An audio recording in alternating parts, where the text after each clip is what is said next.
Hello friends, welcome to my YouTube channel. I hope आप लोग अच्छे होंगे, अपनी तैयारी अच्छे से कर रहे होंगे। और यूपी टेट या आज का हम लोग सॉल्व करेंगे पेपर हिंदी का, जो ये 2017 में हुआ था यूपी टेट का। उसको हम लोग टारगेट करते हुए 2000 जो जुलाई में होने वाला उसी को टारगेट करते हुए हम लोग आज करेंगे प्रीवियस पेपर हिंदी का 2017 पेपर जो हुआ था। ठीक, तो उम्मीद होगी आप लोग अच्छे होंगे, आप लोग की तैयारी बेहतर चल रही होगी। और बार बार रिवीजन करते रहे आप लोग अच्छे तरीके से। कम समय ज्यादा से ज्यादा हम लोग प्रीवियस ईयर सॉल्व करेंगे और नोट्स को अपन रिवीजन करेंगे बेहतर तरीके से। हम लोग अच्छे नंबर से क्वालिफाई होंगे। ठीक, चलिए इधर उधर की बातें ना करेंगे, मेन मुद्दे पर आएंगे और अच्छे तरीके से आगे एक पॉइंट को समझते हुए चलेंगे। देखिए पहला क्वेश्चन कह रहा है कि निम्नलिखित में मौखिक अभिव्यक्ति अभिव्यक्ति का रूप है। ऑप्शन आपका डी हो जाएगा, आशु भाषण। अब देखो समझते चलेंगे इसको थोड़ा सा अच्छे तरीके से। आशु भाषण मौखिक अभिव्यक्ति का एक रूप है। आशु भाषण आशु भाषण भाषण का वह तरीका है जिसमें भाषणकर्ता को भाषण भाषण के ठीक पूर्व विषय बताया जाता है। शेष सभी लेखन से संबंधित है। सब क्या है? लेखन से संबंधित है। आई होप आप लोग अच्छे समझ गए होंगे। चलिए आगे बढ़ेंगे हम लोग, नेक्स्ट क्वेश्चन देखेंगे। नेक्स्ट क्वेश्चन पूछा है, हिंदी भाषा में कितनी बोलियां हैं? हिंदी भाषा में अगर देखा जाए तो 18 बोलियां हैं। ऑप्शन आपका राइट होगा सी। अब देखते समझते चलेंगे। हिंदी भाषा में कुल 18 बोलियां हैं। हिंदी को 5 उपभाषा में विभक्त किया गया है, जो इस प्रकार है। पूर्व हिंदी यानी कि बघेली, छत्तीसगढ़ी, अवधी। पश्चिमी हिंदी ब्रजभाषा, खड़ी बोली, बुंदेलखंडी, कन्नौज व बांगरू। बिहारी हिंदी मैथिली, मगही व भोजपुरी। राजस्थानी हिंदी में मालवी, मेवाती, मारवाड़ी एवं जयपुरी। और पहाड़ी हिंदी कुमाऊनी एवं गढ़वाली है। इनकी बोलियों को मिलाकर कुल 17 बोलियां होती हैं। तथा दक्षिणी हिंदी यानी हिंदी दक्षिणी हिंदी हिंदी का वह पूर्व रूप है। रूप को मिलाकर के कुल 18 बोलियां हो जाती है। आई होप आपको समझ में आ गया हो। चलिए आगे बढ़ेंगे हम लोग, नेक्स्ट क्वेश्चन को देखेंगे। भारतेंदु युग में निकलने वाली पत्रिका युग्म है। तो ऑप्शन आपका ये राइट होगा, यानी कि कवि वचन सुधा हिंदी प्रदीप। कवि वचन सुधा हिंदी प्रदीप पत्रिका युग्म भारतेंदु युग में प्रकाशित पत्रिका युग्म है। कवि वचन सुधा का प्रकाशन सन 1868 ईस्वी में काशी से भारतेंदु हरिश्चंद्र ने किया। यह एक मासिक पत्रिका थी। हिंदी प्रदीप का प्रकाशन 1877 में ईस्वी में प्रयाग से बालकृष्ण भट्ट ने किया। यह एक मासिक पत्रिका थी। आई होप आपको समझ में आ गया। चलिए आगे बढ़ेंगे हम लोग, नेक्स्ट क्वेश्चन देखेंगे। तद्भव पत्रिका के संपादक कौन हैं? तो ऑप्शन आपका हो जाएगा, आपका डी ऑप्शन होगा, यानी कि अखिलेश। ठीक, चलिए आगे बढ़ेंगे हम लोग। अखिलेश करे कि तद्भव पत्रिका के संपादन अखिलेश जी थे। यह करे कि यह लखनऊ से प्रकाशित होने वाली पत्रिका थी। यह मासिक पत्रिका है जो मूलतः आधुनिक रचनाशीलता पर आधारित है। तो आई होप आप लोग समझ गए होंगे, यानी कि इसके अखिलेश जी हैं। चलिए आगे बढ़ेंगे हम लोग, क्वेश्चन नंबर 35 करे कि 12 बरस लौ कुकर जीवय अरु तरह ली जीवय सियार। करे कि यह पंक्ति क्या है? यह पंक्ति क्या है? जैसे ये देखिए, इस पंक्ति के बारे में लिखा है, किसकी पंक्ति है मतलब ये किसकी कविता से लिया गया है? तो ऑप्शन आपका हो जाएगा, आपका बी सही होगा।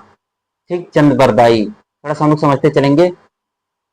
12 बरस लौ कुकर जीवय अरु तेरह लौ जिये सियार। यह करे कि यह पंक्ति जगनी कृति परमाल रासो अल्लाह खंड से। यह ग्रंथ अल्लाह करे कि अल्लाह छंद में रचित तथा वीरों में उत्साह जगाने वाला है। विद्यापति की कीर्ति कला कीर्ति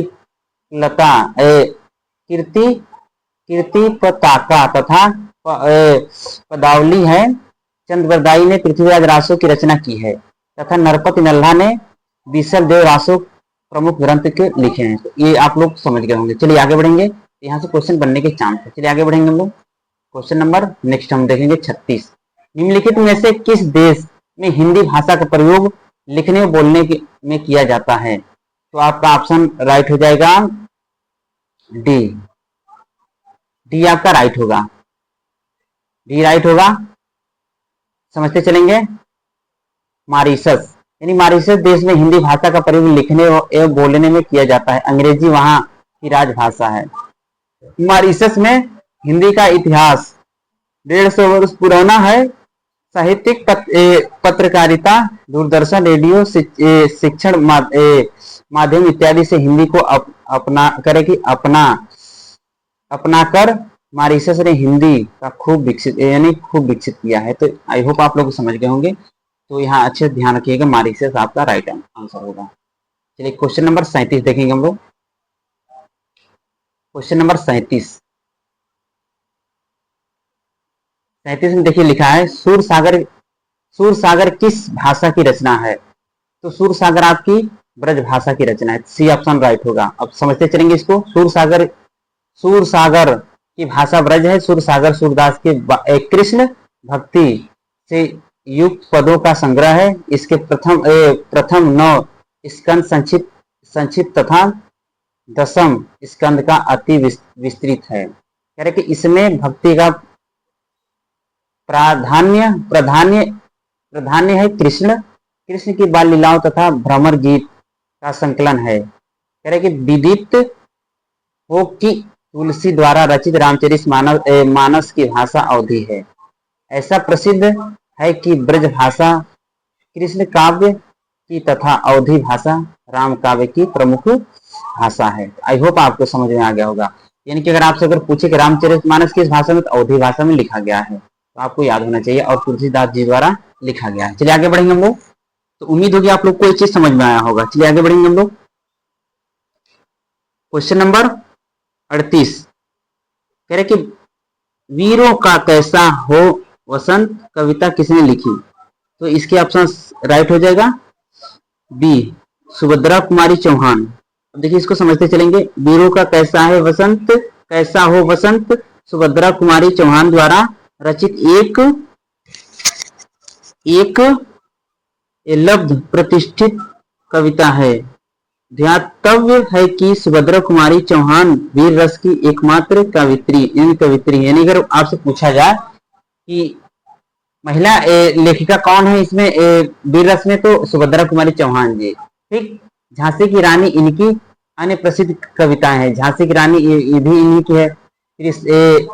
त्रिधारा, मुकुल आदि इनके प्रसिद्ध काव्य संग्रह है। तो आप लोग ध्यान रखिएगा। चलिए आगे बढ़ेंगे हम लोग। क्वेश्चन नंबर 39 हम लोग देखेंगे।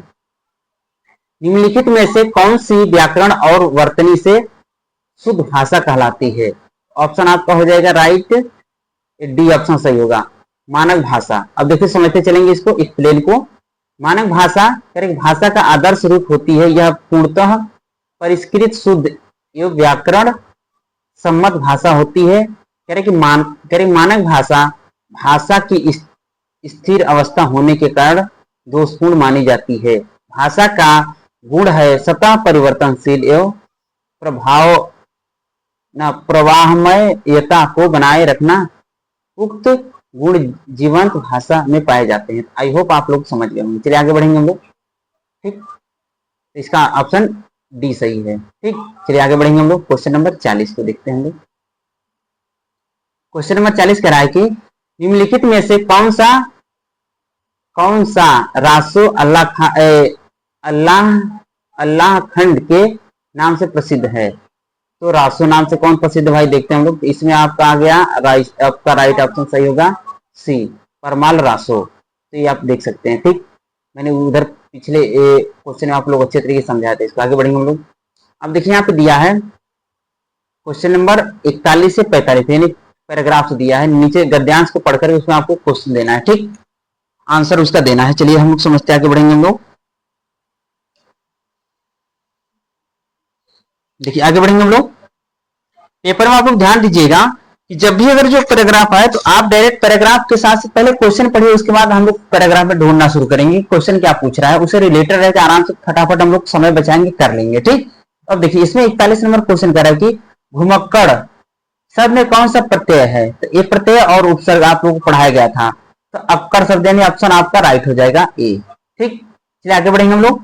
कह रहे कि अब देखिए 42 में कह रहे महावीर स्वामी का जन्म कहाँ हुआ था। अब देखिए इसमें ऑप्शन तो दिया है ए बी वैशाली, तो हम लोग पैराग्राफ में भी देखेंगे कि क्या वो सही है, तो हम लोग देखते चलेंगे अच्छे तरीके से, यानी कि महावीर स्वामी का जन्म कहाँ हुआ था। अब देखिए पैराग्राफ जो हम पढ़ेंगे यहाँ पे अच्छे तरीके से, तो यहाँ समझते चलेंगे। देखिए यहाँ पे लिखा है भगवान महावीर घुमक्कड़ थे, वर्षा ऋतु के कुछ महीनों बाद महीनों को छोड़कर एक स्थान से। ठीक, यहाँ पे यानी पैराग्राफ में आपको मिल जाएगा। ठीक, पैराग्राफ को पढ़ करके अच्छे से आप कर सकते हैं। चलिए आगे हम लोग पढ़ेंगे। चलिए आगे हम लोग पढ़ेंगे। तो ये आपका हुआ था, इनका वैशाली में हुआ था। ठीक, तो चलिए आप समझते हुए चलेंगे अच्छे तरीके से। इसका आप हो जाएगा ऑप्शन बी राइट हो जाएगा। ठीक, महावीर स्वामी का जन्म वैशाली में हुआ था तथा पावापुरी में उन्होंने शरीर त्यागा था। इनकी मृत्यु कहाँ हुई थी आपसे अगर पूछ सकता है तो पावापुरी में इन्होंने अपनी शरीर को त्यागा था। आई होप आपको समझ में आ गया। चलिए आगे बढ़ेंगे हम लोग, समय को बचाते चलेंगे अच्छे तरीके से। क्वेश्चन नंबर दिया है आपका 43, स्वच्छंद में कौन सी संधि है, तो ऑप्शन आपका हो जाएगा डी राइट होगा, यानी कि व्यंजन संधि। स्वच्छंद में व्यंजन संधि है, करेक्ट संधि विच्छेद अगर हम करेंगे स्व प्लस छंद हो जाएगा। चलिए आगे बढ़ेंगे हम लोग। क्वेश्चन नंबर 44 देखते हैं हम लोग। महात्मा बुद्ध ने जब बुद्धत्व प्राप्त किया तब उनकी अवस्था कितनी थी, तो ऑप्शन आपका हो जाएगा बी, यानी 35 ईयर्स के थे, यानी 35 वर्ष के थे। तो महात्मा बुद्ध ने जब बुद्धत्व प्राप्त किया तब उनकी आयु 35 वर्ष की थी। तो उम्मीद होगी आप लोग को समझ में आएगा। चलिए आगे बढ़ेंगे हम लोग। 45 क्वेश्चन देखते हैं। श्रुति धर्म का क्या अर्थ है, तो ऑप्शन आपका हो जाएगा ऑप्शन डी सही है, यानी कि ऑप्शन डी आपका राइट हो जाएगा, वैदिक धर्म। अब देखिए एक्सप्लेन को देखेंगे थोड़ा। गद्यांश के अनुसार श्रुति धर्म का अर्थ है वैदिक धर्म। तो उम्मीद होगी कि आप लोग को समझ में आएगा। चलिए आगे बढ़ेंगे हम लोग। क्वेश्चन नंबर 46, निमिष शब्द का पर्याय है निमिष, यानी कि ऑप्शन आपका हो जाएगा राइट हो जाएगा आपका डी, क्षण। अब देखिए समझते चलेंगे हम लोग थोड़ा सा अच्छे तरीके से। निमिष शब्द क्षण या पल का पर्याय है, जो क्या है देखिए। चलिए आगे बढ़ेंगे हम लोग, यानी कि निमिष शब्द का पर्याय पल होता है। ठीक, तो उम्मीद होगी आप लोग को समझ। चलिए आगे बढ़ेंगे हम लोग। मुझसे उठा नहीं गया वाक्य में वाच्य है, मुझसे उठा, तो यह आपका हो जाएगा भाववाच्य, ऑप्शन सी राइट हो जाएगा। चलिए आगे बढ़ेंगे हम लोग। ये जब वाच्य पढ़ेंगे तो उसमें आपको अच्छे से समझ में आ जाएगा। चलिए आगे बढ़ेंगे हम लोग। एक्सप्लेन को थोड़ा देखते हम लोग चलेंगे। कह रहे कि मुझसे उठा नहीं गया वाक्य में भाववाच्य, भाववाच्य में आकर्मक क्रिया का प्रयोग होता है तथा क्रिया का स्वरूप कर्ता या कर्म के अनुसार न होकर के भाव के अनुसार होता है, जबकि कर्तृत्ववाच्य में क्रिया कर्ता के लिंग वचन के अनुसार एवं कर्मवाच्य में क्रिया कर्म के लिंग वचन के अनुसार होती है। आई होप आपको समझ में आ गया होगा। ठीक, चलिए आगे हम लोग बढ़ेंगे। क्वेश्चन नंबर 48 देखते हैं हम लोग। कह रहे कि क्वेश्चन बता रहा है कि जिसकी पूर्व में कोई आशा ना हो उसके लिए एक क्या होगी। ठीक, तो इसको देखते हुए चलोगे कौन सा सही होगा। तो देखिए आपका ऑप्शन बी राइट होगा। समझते चलेंगे, एक्सप्लेन को देखेंगे अच्छे तरीके से। कह रहे कि इसमें देखिए प्रत्याशा, जिसकी आशा की गई हो। अब अप्रत्याशित, जिसके पूर्व में आशा न की गई तो अप्रत्याशित होगा। अपरिमेय, जिसकी माप न संभव हो उसको अपरिमेय कहते हैं। अनाहुत, जो बिना बुलाए आया, यानी जो बिना बुलाए आया हो उसे क्या कहते हैं, अनाहुत कहा जाता है। चलिए आगे बढ़ेंगे हम लोग। क्वेश्चन नंबर 49 को देखेंगे। गोधूम शब्द का तद्भव होगा, तो ये आपका ऑप्शन राइट हो जाएगा गेहूं।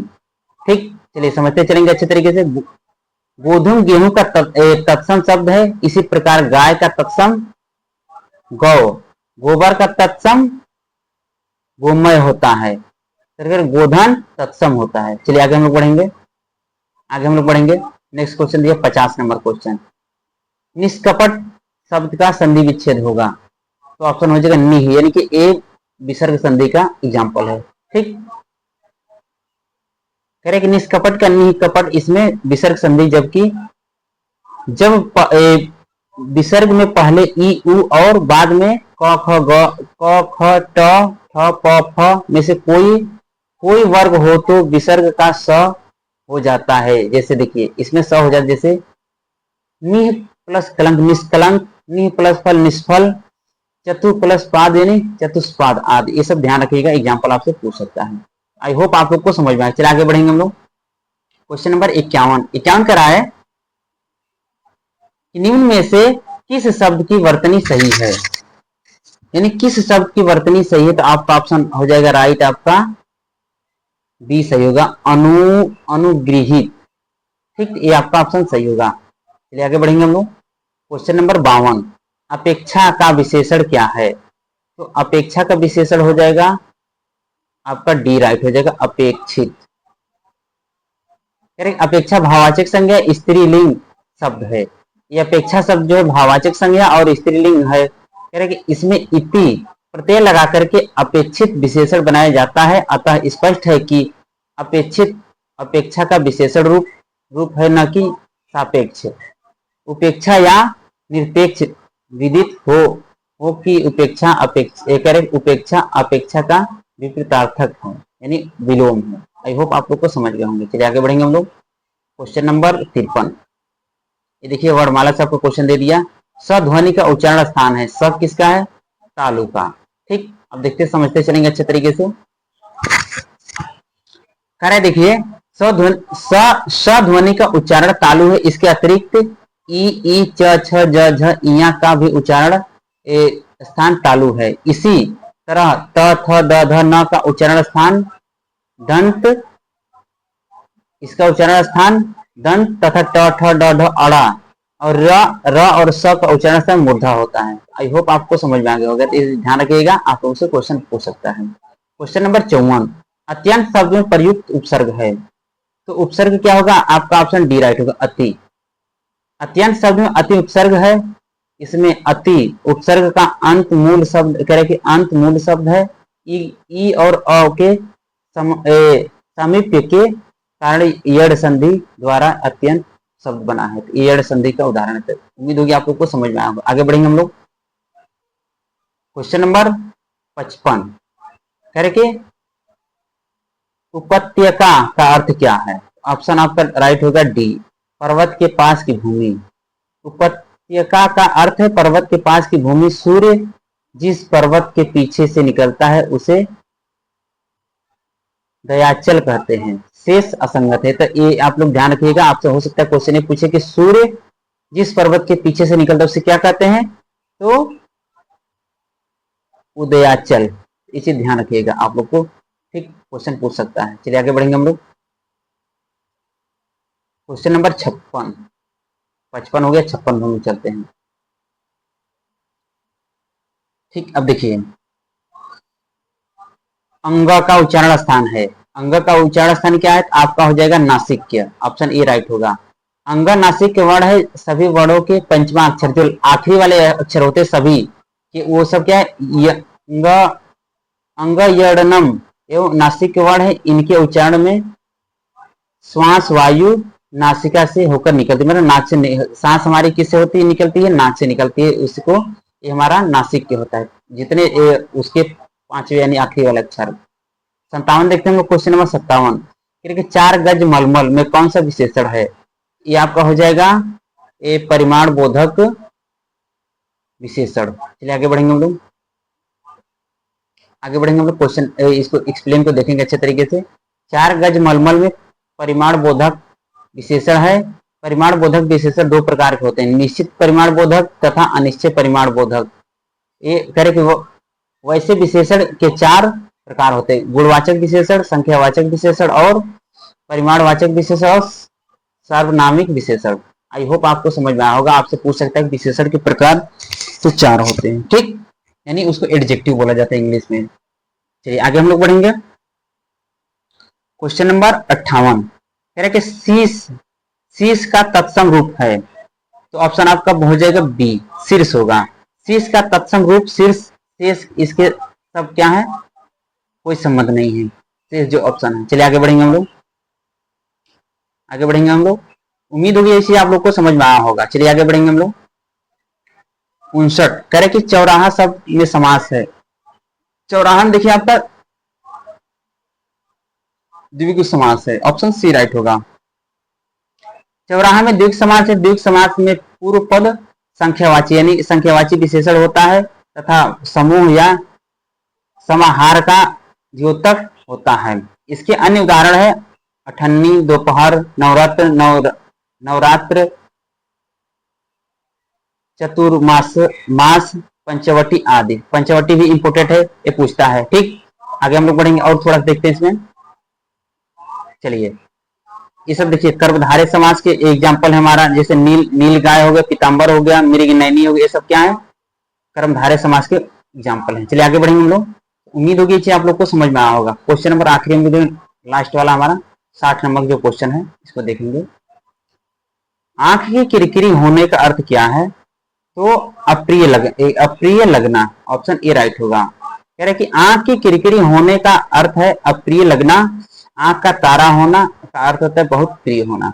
उम्मीद होगी आपको समझ में आया। अब देखिए ये 2017 का पेपर मैंने करवाया और यही पेपर उठा करके 2000 जो री एग्जाम हुआ था आपका 2021 में जो आपका पेपर जो कैंसिल हो गया था टेट का, तो उसी में जब री एग्जाम जनवरी में जो हुआ था 2022 में, तो यही पेपर उठा करके पूरा रिपीट कर दिया था। और जब मैं आपको अभी वो री एग्जाम वाला कराऊंगा तो आप लोग को समझ में आ जाएगा। चलिए तो उम्मीद होगी आप लोग को ये चीज समझ में आ गया होगा। तो ये था 2017 के हिंदी के पेपर और आपको उम्मीद होगी कि आप लोग को ये चीज समझ में आ गया। और हमारा टारगेट क्या है कि अच्छे तरीके से प्रैक्टिस करें और ज्यादा ज्यादा थ्योरी को पढ़ें, जिस टॉपिक से ज्यादा क्वेश्चन बने उस टॉपिक को बार बार रिविजन करें और अच्छे तरीके से मॉक टेस्ट लगाते रहे। और जो हमारी जो लेक्चर चल रहा है इस लेक्चर के अनुसार आपको और बेहतर बनाते रहे, ठीक। तो इससे हमारा और आपका भी फायदा होगा और अच्छे तरीके से हम लोग का आप लोग का नंबर भी अच्छा आएगा और एक ही बार में क्वालिफाई हो जाएंगे। फर्स्ट अटेम्प्ट में भी आपका टेट निकल सकता है। यही मेन पॉइंट अगर आप समझ गए शुरू से तो आपको अच्छे तरीके से कोई दिक्कत नहीं होगी। उम्मीद होगी ये चीज आप लोग को समझ में आ गया होगा। ये थी हिंदी में हमें टारगेट करना है 30 में 30 लाने का, ठीक। तो उम्मीद होगी आप लोग को ये चीज समझ में आ गया होगा। तो कैसा लगा सेशन आप लोग कमेंट करके जरूर बताते रहे। अगर जो कोई गलती हो रही है तो आप लोग गलती भी बताते रहे, क्योंकि गलती आप लोग बताएंगे तो हम उसको सुधार करने की कोशिश करेंगे, ठीक। तो आई होप आप लोग को ये चीज समझ में आ गया होगा, ठीक। तो अब हम लोग क्या करेंगे, सेशन को एंड करते हैं और अगले दिन हम लोग मिलेंगे एक नई ऊर्जा और नए जोश के साथ, एक नई क्लास के साथ, ठीक। तब तक के लिए हमें इजाजत दीजिए। जय हिंद, जय भारत।